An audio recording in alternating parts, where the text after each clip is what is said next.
afternoon. All right, just short two items today, and then I'm happy to take your questions. Yesterday and today, Secretary Austin met with Southeast Asian defense leaders for the 14th ASEAN Defense Ministers Meeting Plus in Laos, where he laid out a new vision for ensuring a free, prosperous, and secure Indo-Pacific region through enhanced U.S. defense cooperation with Southeast Asian allies and partners. Centered on ASEAN and its member states, this enhanced cooperation seeks to advance the collective capacity of ASEAN and individual Southeast Asian nations by building capabilities, exchanging expertise, ensuring free trade, and bolstering sovereignty. You can find the full Department of Defense vision statement for a prosperous and secure Southeast Asia, as well as a readout from the Secretary's engagements on the margins of ADMM Plus on defense.gov.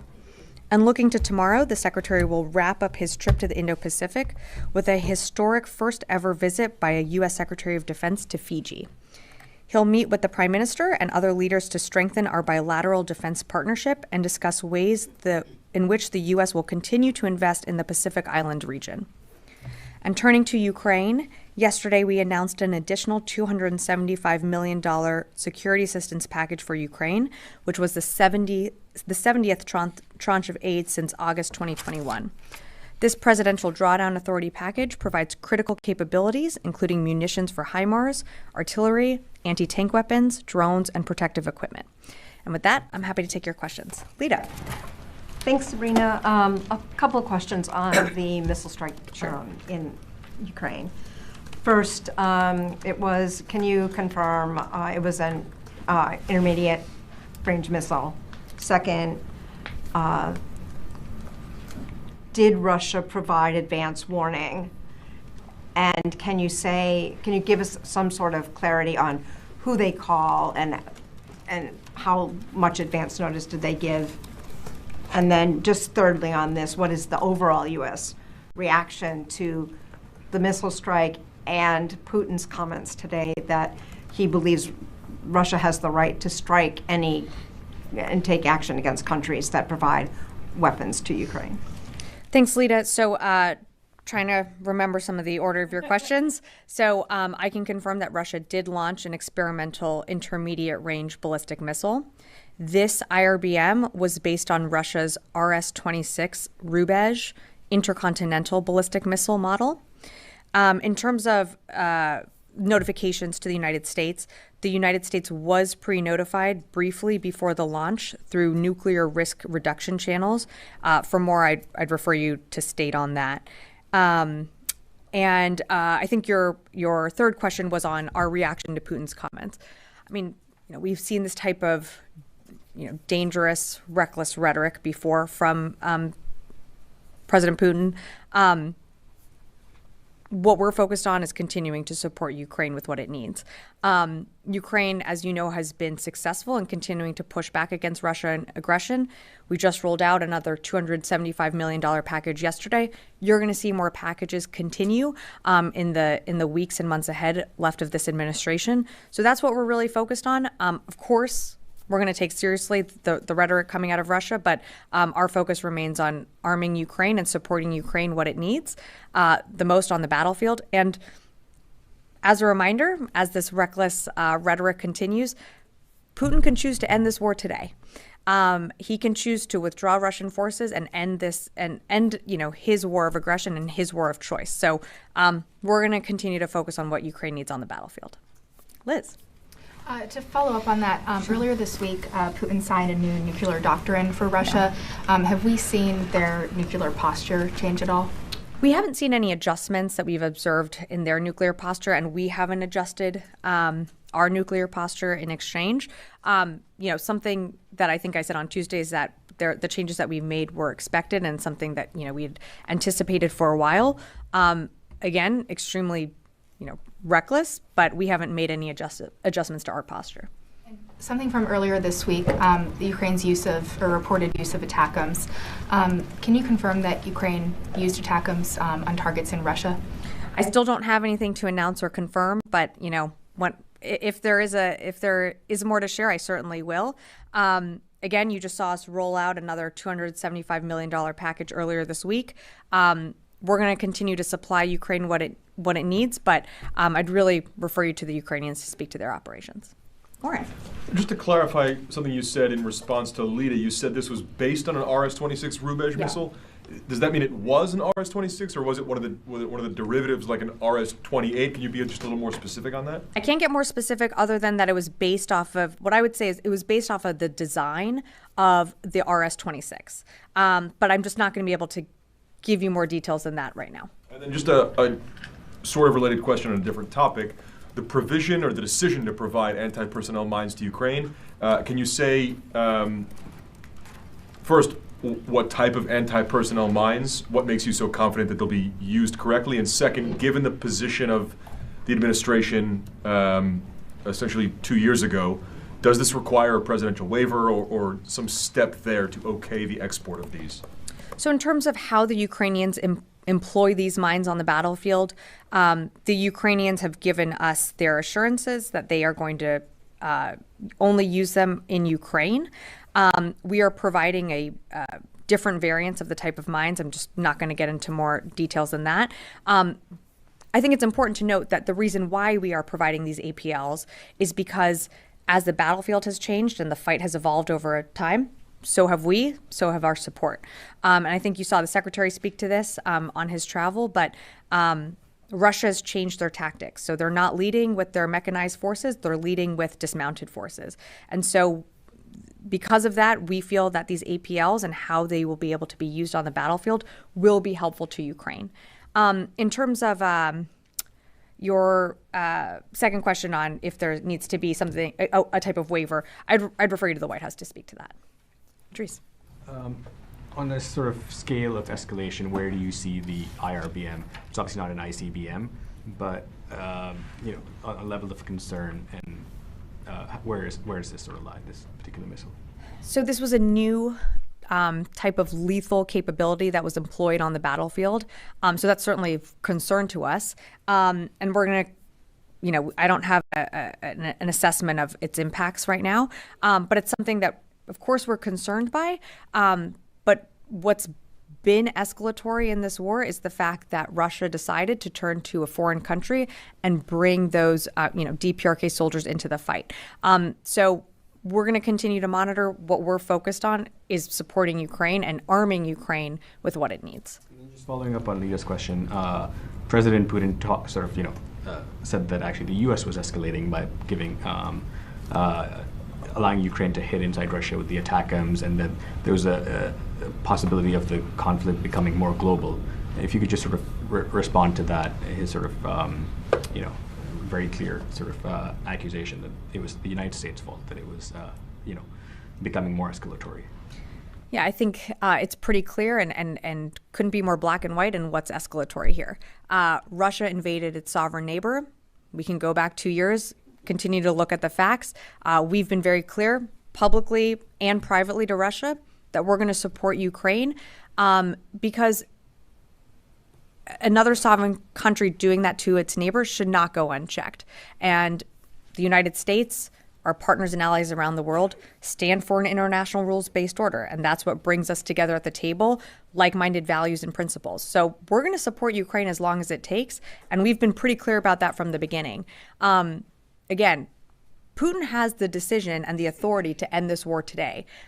He continues to escalate. He continues to take provocative actions like you just saw with this recent IRBM that was launched into Ukraine, the bringing in of DPRK soldiers into the fight. Each time these actions are more escalatory, simply what the United States is doing and our 50 or so partners and allies around the world is giving Ukraine what it needs to be in the fight. And I also think it's important to remember that every single day, Russia is expending, approximately 1,200 casualties on the battlefield. Ukraine has proven itself time and again, and we're very proud to stand with them in this fight. Fadi. Thank you, Sabrina. Speaking of the rules-based order that say you're defending, the ICC today issued 2 warrants against for the Prime Minister of Israel, Mr. Netanyahu, and former Defense Minister, Mr. Gallant. alleging that they committed crimes against humanity, war crimes, including using starvation as a tool of war, a weapon of war. What do you think of that decision, and will it cause the department and the secretary to rethink the support you're providing Israel with in its war in Gaza? Thanks, Fadi, for the question. So the United States fundamentally rejects the court's decision to issue these arrest warrants for senior Israeli officials. We remain concerned by the prosecutor's rush to seek arrest warrants and some of the processes that this has played out in.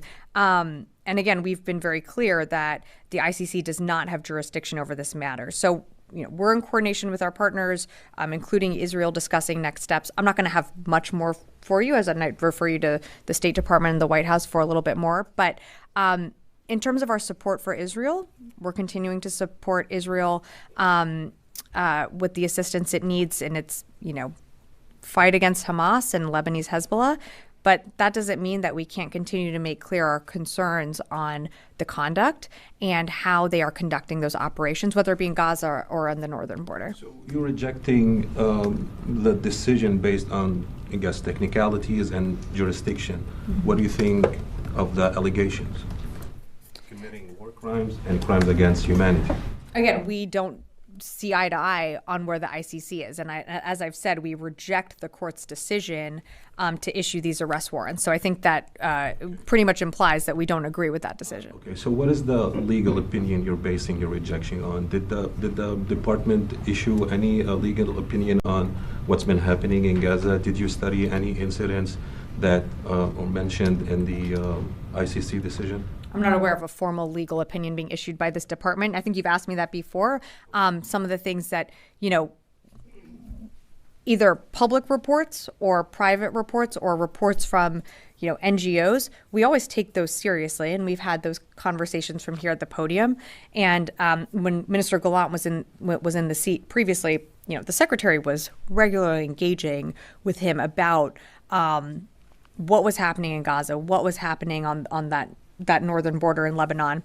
And we take it so seriously that we installed a maritime corridor to get aid into Gaza. So it's something that we're going to continue to engage with the Israelis on. And we have people in the region right now engaging on these issues that you're raising. So again, I'm not aware of like a legal review coming from this building, but all the issues that you raise every single day, whether it be here in this briefing room or in our office, we take very seriously. I have one more follow-up. Of course. So if you don't have any legal assessment, how can you reject what's been presented by a legal body, one of the highest, it's an international law court. How can you reject it if you don't have a counter legal assessment? Is it a political rejection? And if you don't have a legal assessment? Yeah, again, Fadi, I'm just not going to have more for you to provide other than what I said is that we reject the court's decision. That doesn't necessarily mean that it has to go through a legal process. We can reject decisions from the court that come down in various forms. We're in discussions with our partners, including Israel, on next steps, but I'm just not going to have more for you. Yeah. Thank you very much, Sabrina. The Russian president suggests that this regional conflict now has global elements, and the British are talking about fighting the Russian tonight if needed. IRBMs are being fired into Ukraine, and Ukraine is firing US and British missiles into Russia. So you are accusing Russia of escalating, they are accusing you back of escalating, but one thing is for certain, that things are escalating. Where do you think this is headed towards? Because many countries are very much concerned that hundreds of millions of people are going to be impacted by what could actually unfold. So where do you think this is headed to? Well, I'll say something that we've said from the beginning is that we don't seek a wider regional conflict. We don't seek war with Russia. And I think we've been pretty clear about that from this podium and from this administration. What we are going to do, though, and what we have made clear in public channels and in private channels, is that we're not going to stand for another country invading its neighbor. And we're going to continue to support Ukraine in its fight. And I think it's important to remember that this isn't a secret. This was known from the very beginning. We warned Russia, back in 2022, not to do this. And they did it anyways. And so there are consequences for that. But we don't want to see this escalate into a wider regional conflict. We don't seek war with Russia. But absolutely, you're going to see like-minded allies and partners come together to support Ukraine. And that's what we're going to continue to do. If I could ask one more follow-up. I know that you say that you don't want a wider war Sure. and that you don't want it to escalate, but it looks like it is kind of escalating from both U.S. sides. forces aren't in the fight. You don't see, the only other foreign country that's been brought into this fight is North Korean soldiers on the battlefield. But you're not seeing, U.S. fighters on the ground. And that's not the intention of this administration. You're right. You're saying that Russia invaded Ukraine. That's correct. You're saying that North Korean soldiers were brought into the battlefield. That's correct. Yeah. I'm not looking into who's right, who's wrong, but the fact is that things are escalating and other countries are getting dragged into this. So what I'm saying is that, are you concerned that this escalation is accelerating at a speed that no one would really like? I think we're always going to be concerned by the reckless rhetoric coming out. We are certainly concerned by the escalatory moves and acknowledging your point that Russia is making when it comes to employing DPRK forces on the ground. We acknowledge that is escalatory, and that would be met with a response. And that's what we're working with Ukraine on and continuing to support them on the battlefield. But to your larger question of, escalation and bringing in countries into the fight, I'll make it very clear again, we don't seek war with Russia. That's not our intention, but we absolutely are going to support Ukraine, and that's been something that the president has been very clear about since day one. Charlie. Thank you, Sabrina. You said the United States was notified. Was that a matter of days, hours, or minutes about this missile? In his remarks today, Putin said that U.S. defense systems are incapable of intercepting these weapons anyway. How much of a threat do they pose? And second question, there are reports today that a North Korean general may have been injured. Can you confirm that they've engaged in combat or confirm that report? I can't confirm the report on a North Korean general officer, I think you said, being injured in the battlefield. But that being said, where they are positioned, they are absolutely fair target, and we absolutely expect them to be engaged in the fight, but I can't independently confirm those reports. I've seen them. In terms of, Putin's comments on our force posture or our defense systems, I'm just not going to get into that. But what I can tell you is that, again, we're going to continue to support Ukraine with what it needs to be successful on the battlefield. And I think you asked about the pre-notification. We were pre-notified briefly before the launch, but I'm just not going to get into more specifics than that. Does this weapon, experimental or not, he suggests that there are more of them, and he intends to use them, and he will warn, as he has done. Do they pose a real and present threat in this conflict? Any weapon that's going to be employed on the battlefield absolutely imposes a threat to the Ukrainians. And that's why, this was, as we said, an experimental intermediate range ballistic missile.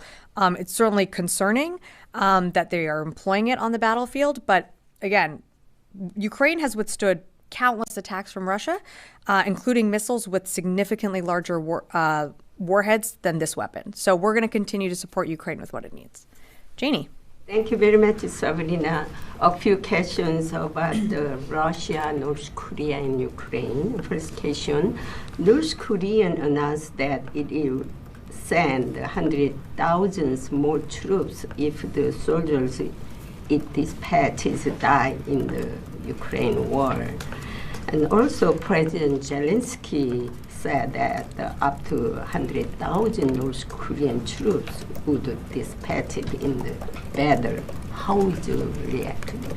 So we're not tracking that 100,000 North Korean troops have been sent to Russia or to fight in this war. What we are tracking and our assessments is that there's probably over 11,000 DPRK soldiers that are in the Kursk region. And as I said on Tuesday, could there be more that get sent to the battlefield?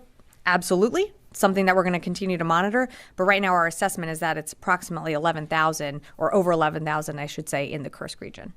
It is known that the North Korean military is participating in battles by joining the Russian Marine Corps and airborne troops. Also, the video shown in Ukraine reported that several North Korean soldiers were killed and injured. Does the U.S. have any information on the number of North Korean casualties and injuries? Similarly to what Charlie asked, I just can't confirm reports that they've started to engage in battle. I've seen the public reporting out there that a general officer was wounded, but again, I can't confirm it. Do we expect these soldiers to be brought into the fight?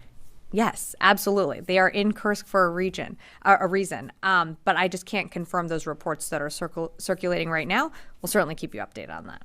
Yeah, can I just go over here? Yeah. Thank you, Sabrina.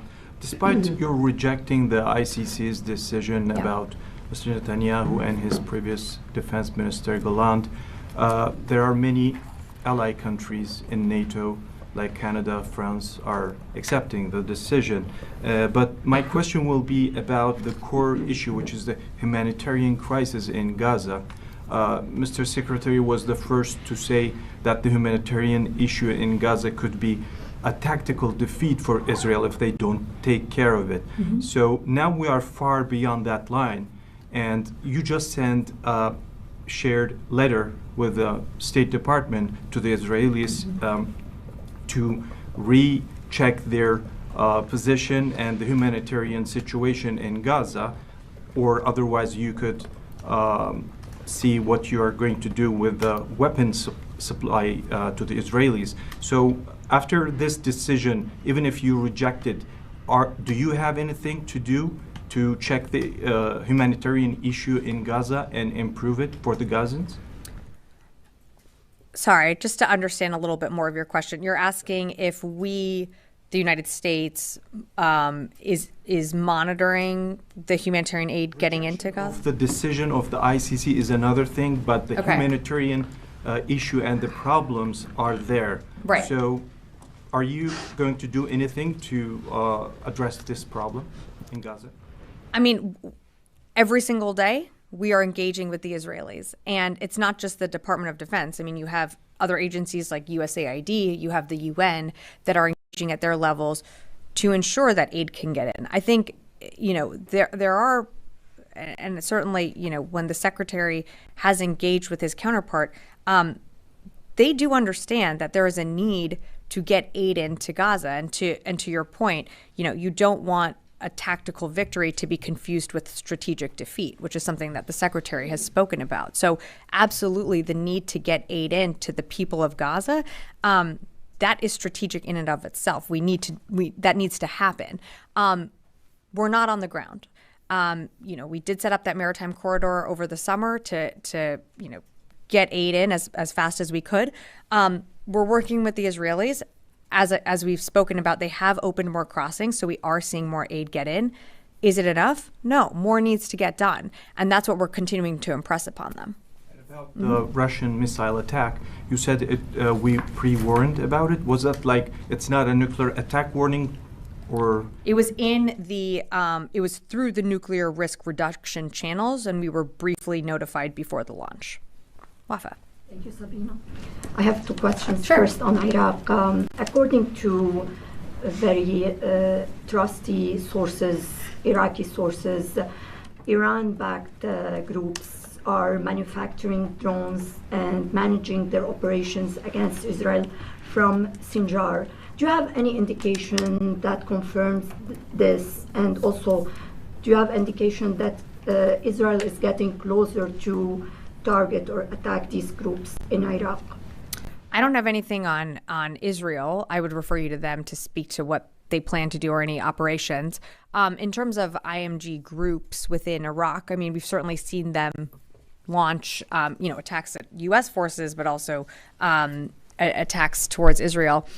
In terms of what you're referencing in like production or things like that, I don't have any confirmation of that happening in Iraq.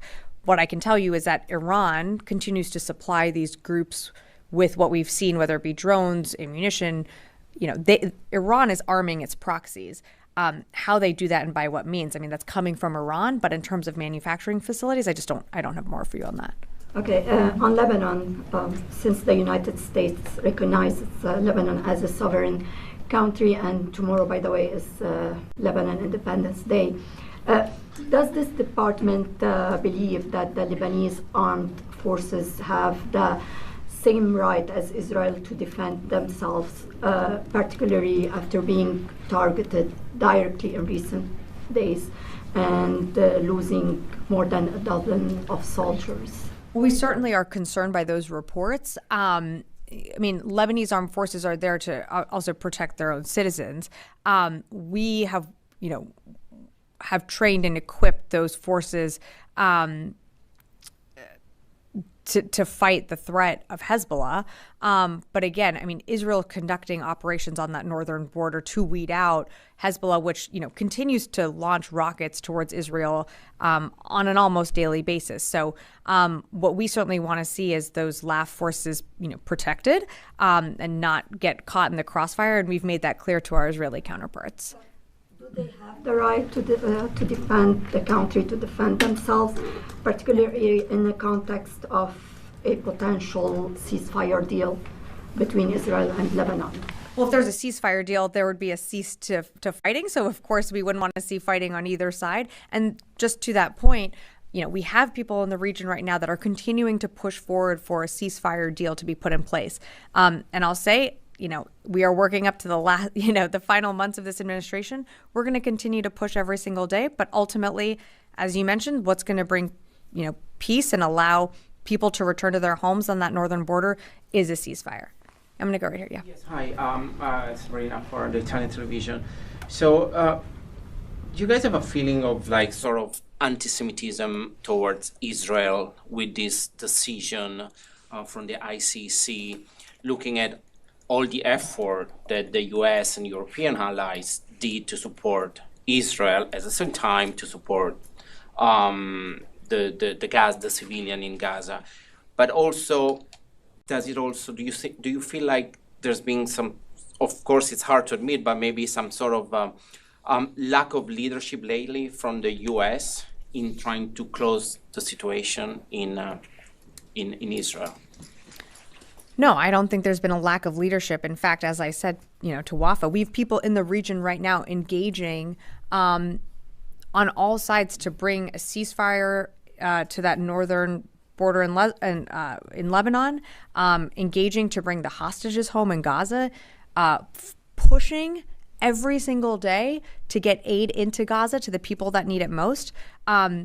I mean, we have an entire Central Command AOR which is engaging, on a regular basis with their counterparts. So no, I don't actually think there's a lack of leadership. In fact, I think this is where you're seeing U.S. leadership, continue to push and to lead. And the president was just wrapped up his trip overseas. The secretary is concluding his trip in the Indo-Pacific. You're seeing us continue to lead on the world stage. And so, no, I would push back on that notion. Or decision. It seemed like there is a lot of anti-Semitism toward Israel also. Yeah, I'm not going to speak on behalf of the court. That's not my job. I'd refer you to the court. I'm just not going to speak on behalf of the court. Constantine. Going back to the attack in Ukraine, can you say how many missiles, IRBM missiles, Russia launched, and can you confirm reports that the missiles had multiple warheads? I can't confirm either of those right now. We're still doing our assessment with the Ukrainians, so if we have more to share, we certainly will. And then just to follow up on Charlie's question, obviously you've said that we got a pre-warning from Russia before the attack, but can you say whether any of the early detection systems that the U.S. has to detect a launch like this picked up the launch, worked as intended? Yeah, I appreciate the question, but I'm just not going to go into those details. Yeah, follow up on this. So just moments ago, White House press secretary said that the U.S. briefed Ukraine and close allies in recent days to help them prepare. So what kind of knowledge did you have in advance? How detailed was that, and how exactly could Ukraine prepare for this kind of attack? So we did brief Ukraine and our partners and allies of the possibility that this could be used. Kind of to Constantine's point, this gets to an intelligence assessment that I'm just not going to do from the podium. And another one, Putin said that Russia launched its missile as a message to the United States. he said that Russia considers itself entitled to use its weapons against the military facilities of those countries who support Ukraine with their weapons. What's your response to that? So we've seen this rhetoric before, and again, we've been, in private channels as well, very clear to Russia that, the invasion of its sovereign neighbor was an escalatory action and is going to be met with a response on the global stage. And that's why you see over 50 countries coming together to support Ukraine with what it needs, including the United States. So again, the escalatory action, I think, fine to focus on his language and what he's saying, but the escalatory action began in 2022 when Russia invaded its neighbor. Louis. Going back to the missile, the Ukrainian government seems to be identifying this as an ICBM. Can you tell us the distinction and why there's a difference or disconnect between the U.S. assessment and the Ukrainian assessment? It's an initial assessment that they probably did. An IRBM and an ICBM, they can have similar flight paths, they can have high trajectories, they can carry large payloads, but the main difference lies in the range and the strategic purpose. And so I think, probably an initial assessment was done, but of course that's just an initial assessment. And once we were able to do more, we assessed that this was, we know that it was an intermediate range ballistic missile. And at the top, you mentioned that this is an experimental missile. What makes it experimental? What makes it experimental is that this was the first time it was used on the battlefield. Yeah. I have two questions, please. One, when was the last time Secretary spoke with the Russian defense minister, or what Russians are saying about this longest war now in recent histories, 1,000 days and war still going on? I'm sorry, I don't remember the exact date that the secretary spoke to his Russian counterpart, but we did put out a readout of that, and that is available on defense.gov. I want to say it was earlier this summer, but I'm sorry, I don't have that off the top of my head. Second question, as far as North Korea's support for Russia against Ukraine, some reports are saying that if you can confirm that who's behind North Korea helping Russia, is it China? Is playing the games or fighting or helping Russia through North Korea? Yeah, so I'm not going to speak on behalf of North Korea, but I think North Korea has shown its ability to make its own decisions in supporting Russia in its war. Certainly, we've engaged our PRC counterparts when it comes to what's happening on the battlefield in Ukraine, but I think North Korea has certainly demonstrated that they want to support Russia in its continuing war, and if that means sending off 11,000 soldiers to die on the battlefield, then so be it. Just a quick speaking with the Chinese counterparts and all that. What are they saying, or what is their reaction on this Ukraine and Russia war, and now North Korea involved? Yeah, I'm certainly not going to be the spokesperson for the PRC. Yeah, in the back. Yeah, and then I'll come to Idris. I wanted to ask a question about the anti-personnel mines. Sure. Can you confirm that those were included in the package yesterday? And are you expecting to send multiple tranches of those? They were included in the most recent drawdown. In terms of further packages, I just don't have more to preview. But we've made a commitment. Could they be provided in future packages? Sure, but I just don't have anything to preview right now. Can you also detail at all how much oversight there is going to be on tracking those and how they're used in Ukraine? Well, so once once our equipment or any capabilities turned over to Ukraine, we work with them and they give us assurances of how they're used. Ukraine has given us the assurances that they're going to be used on the Ukrainian territory. But it doesn't change the requirement that Ukraine is going to have to conduct a massive demining effort at the end of this war to remove any unexploded ordnance, both from the landmines that Russia hasn't put in place and also to anything else that has been used on the battlefield. We've already seen them conduct this type of operation, in some of the territory that they've recaptured. But, the U.S. is committed to supporting them and to helping them with what they need in those demining efforts. But absolutely, they have committed that they're going to use these mines in their own territory. And I should have added that they're not going to use them in populated areas. So there's no additional tracking in addition to what would be with other equipment. We're not tracking it in terms of where they place them, but certainly we are going to, they have given us their assurances that they will be employed in a way that, protects civilians as well. Idris, yeah. Answered Louis' question. He said it was experimental because it was the first time it was used. It was the first time we've ever seen it used on the battlefield. That's correct. A experiment or a test that they carried out, or is it now operational, I guess? Sure. Sorry, I didn't mean to not expand more on Louis' question. That's really for Russia to speak to. If they consider this a test, the way we would consider this experimental, in that this is the first time we've seen this type of capability used. We haven't seen them use this previously, and it's it's a new capability. Then instead of experimental, sounds like it might be developed, may not be developed. This is like where I would refer you to. I can't say it's a new capability in that it is building on a capability that they have. As I said, it was based on the RS-26, but it's the first time that we've seen it employed on the battlefield in this way. So that's why we consider it experimental. But again, for Russia, characterizing it as a test, or do we expect them to use this again? That's not something I can really answer. Compared to their other IRBM capabilities, I just don't have more for you right now. Is this missile capable of carrying a nuclear warhead? It could be refitted to certainly carry different types of, conventional or nuclear warheads. But, again, that's all I could share with you today. Okay. Thanks, everyone.